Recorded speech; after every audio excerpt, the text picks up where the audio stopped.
Hey guys, what's up? It's Kelsey here, and today I have a long-awaited video that I've been meaning to make for you guys, and that is an explanation. As many of you probably know, this Texas Rendezvous 9 will be the last Texas Rendezvous that I officially host. I was 13 years old when I first took over Texas Rendezvous from Geraldine, who owns Cheek Tuning, and also used to be known as I Eat Fingerboards. She had already hosted Texas Rendezvous 1 through 3, and when I finally heard about it on the third one, I went and she broke the news that she was going to New York and wasn't going to be able to do the events again. She told me that no one else was going to take over and the event was probably just going to be no more, but I asked her if it would be okay if I took over the event, and that's kind of where it started. In 2014, I hosted Texas Rendezvous 4, and it was a lot of responsibility for a 13-year-old, but with the support of my friends and family, I was able to pull off a really cool event, and each year it's just been increasingly better and better. Although I'm not going to be hosting Texas Rendezvous anymore, there is someone special that is going to be taking over the position for me, and you will meet him later in this video, but I wanted to kind of take this time and connect with you guys and tell you personal stuff about like why this is my last event. The fall of this year, 2019, I'm going to be going to college, long awaited, and I'm excited for it, but it also comes with lots of uncertainty about the future of my fingerboarding, my YouTube channel, and the event.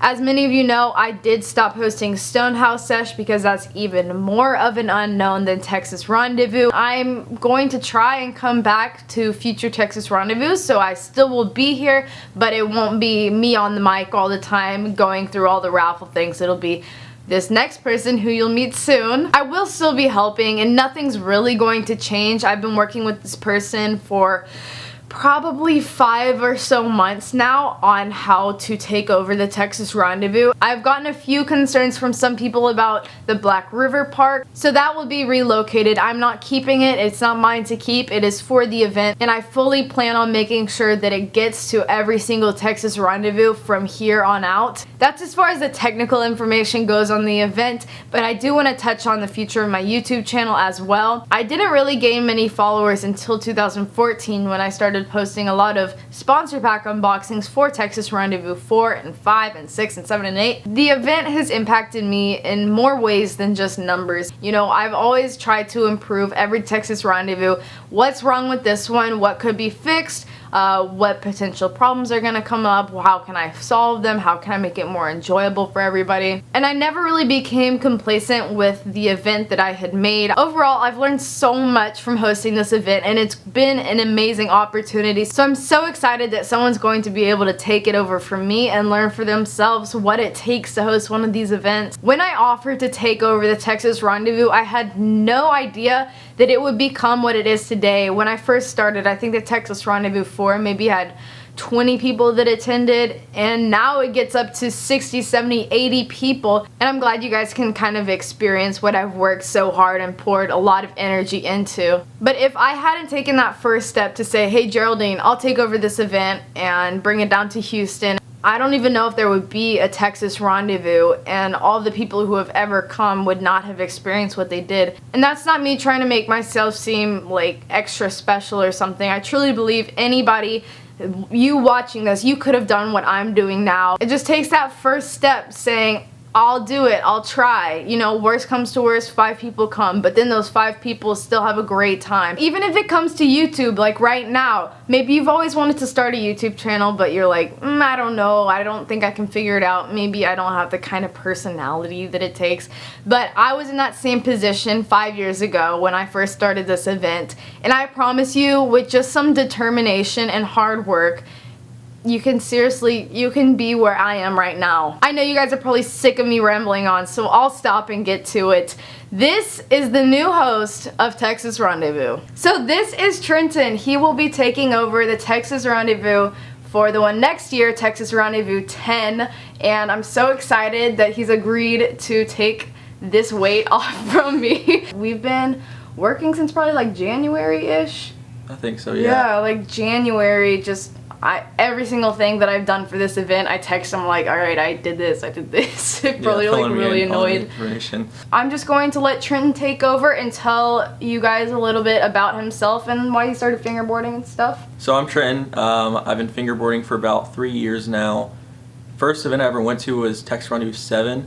That was definitely a different experience, being like beginner, first event. And it was funny, at that event, my mom was like, hey, we could do events and stuff, so I ended up starting my own event called the Fingerboards Summit and ended up doing it 3 times, first, second, third Fingerboard Summit. Yeah, you guys probably seen those videos on my channel. We go out there, me, Chubby Muffin, some other people, go out to Clute, to his events. Little Clute. Yeah. It's only about, what, like an hour from here, I think? I think like 45 minutes. Yeah. What about like personally, kind of how did you start fingerboarding and what makes you stick with it? I've been messing with tech decks since I was probably about 6. That's how everyone starts off. And yeah, never really took it too serious until I found this little like $4 eBay deck this guy was selling on like Craigslist or something. And I was like, hey, I gotta try that out. So I bought it and ended up messing around with it for a while, got my friends into it. And then I ended up getting a P-Rep and kind of went from there. And actually took a broken knuckle deck to Rendezvous 7. So that was definitely really funny, like seeing everybody with all these professional setups. And I was like, oh man, I have this broken knuckle deck. But ended up adding, like getting new stuff and just kind of went from there. Because how old are you? 16. I'm 16. So yes. I started, my first Texas Rendezvous I hosted when I was 13. Wow. It was kind of crazy. First event I hosted, I think I was like 14, about to turn 15. Yeah. So yeah, you definitely got a head start on me. The one thing that I really just love about Texas Rendezvous is it hasn't been one person's event for the entire time. Like, I only hosted 4 and now through 9 coming up next week. But before that, as many of you know, it was Geraldine who owns Teak Tuning now, but before she started Teak Tuning. So I think it's just really cool that events like this can be passed down. And that's why I think it's so important that if you want to do something or you have like the slightest nudge, go for it, because you never know, like, you could be the next host of the Texas Rendezvous.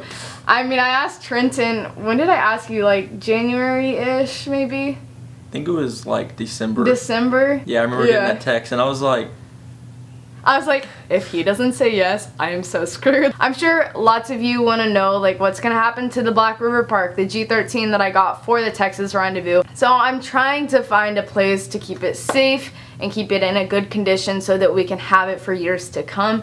And also find a way that a lot of people can use it if they just want to pop in. So we're looking at a few different options and we'll let you guys know once I got that settled. So go follow me on Instagram because I'll probably announce it there first. The event itself, just because we're changing the host, like, it's not going to change as much as you might be thinking. It's still going to be the same Texas Rendezvous that you've been to and that you know. Of course, Trenton is going to have some creative justice with whatever he wants to do. If he wants to throw in a different kind of contest, he's going to do it. No questions asked. And I'll still be around, like I said earlier, and just pop in whenever I can. But I wanted to make sure for certain that there will be more Texas Rendezvous. Hence the transition. But I think that's about it. If you guys have any more questions, leave them in the comments down below or DM me on Instagram. To the sponsors, I just want to let you guys know if Trenton hit 2 up next year to be a sponsor for Texas Rendezvous, I give my approval that it is legit. And maybe we can like have some sort of account for Texas Rendezvous that we both have. Or we're both excited to see you guys at the Texas Rendezvous next week, June 15th. Coming so fast. I don't. Like, days are going by quick. Days are going by quick. Like, I don't think. There's been some days this week that I haven't left my house because I'm just filming unboxings and editing them the entire day long. So I'm looking forward to seeing you guys at the Texas Rendezvous 9. It'll be the last one that Kelsey's doing, and we all need to wish her a goodbye. Going to college, that's scary. Yeah. I'm ready. Invite a friend. Come out to the event if you've never been. Try to make it. Come hang out with us, and we'd love to see you there. So, yeah. Sounds good. Thank you guys for watching this video, and I'll see you guys in the next one. Goodbye. I don't know if it goes up anymore. There we go. Perfect. Ta-da. Okay. So wearing black and white shirts. yes, we're like so coordinated already.